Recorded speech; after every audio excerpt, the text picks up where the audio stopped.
Good morning, everyone. And today with us, Dr. N Routray, sir, one of the leading cardiologists in India from Bhubaneswar. Today is with us.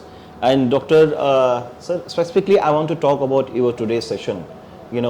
How prevalence of combination of heart failure and atrial fibrillation. This is heart failure and atrial fibrillation is a dreaded combination, we can say, and this world is facing the epidemic of heart failure and atrial fibrillation. Atrial fibrillation is around 30% in all patients of heart failure. Likewise, heart failure is also present in about 30% of the atrial fibrillation. If the heart failure advances, this incidence or prevalence of atrial fibrillation increases. So, starting from 5% up to 50%. If you look at the heart failure reserved ejection fraction, here the prevalence of atrial fibrillation is still more. This is around 60 to 70%. And this more important things are aging population and this better management of hypertension and heart failure and myocardial infarction that increase this epidemic. But how serious it is, doctor?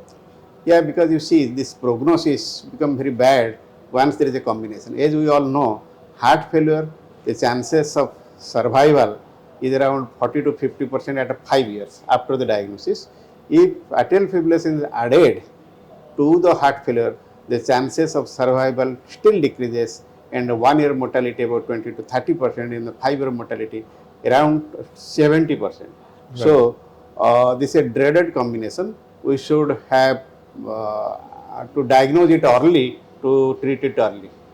So, doctor, what are the risk factors for this specifically heart failure and atrial fibrillation? Because they say there are risk factors are common both for heart failure and atrial fibrillation, like elderly population, diabetes, hypertension, obesity, obstructive sleep apnea, alcohol intake, smoking. These are the common risk factors.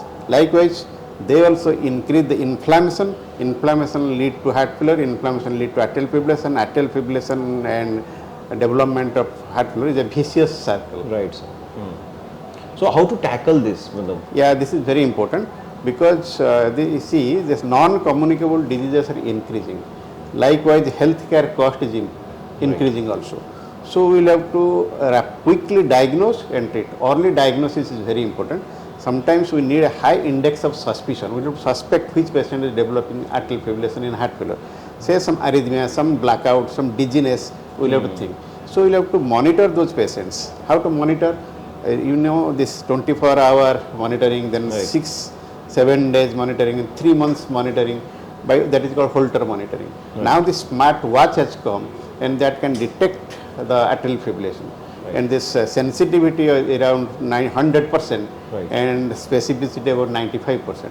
So, smartwatch can diagnose atrial fibrillation. Once we diagnose atrial fibrillation, we will have to see what are the causes, we will have to approach the causes, we will have to tackle, then we will have to go to lifestyle modification, that is very important, and after that, RAS blockers, particularly ARB, ACE inhibitor, MRA, they have been found to be successful, and a role of ARNI and SGLT2 inhibitor are also there, but the target to achieve the sinus rhythm, right, that is more important. If sinus rhythm is not achieved, we can control the heart rate, and ultimately we will have to prevent the epidemic and save the world.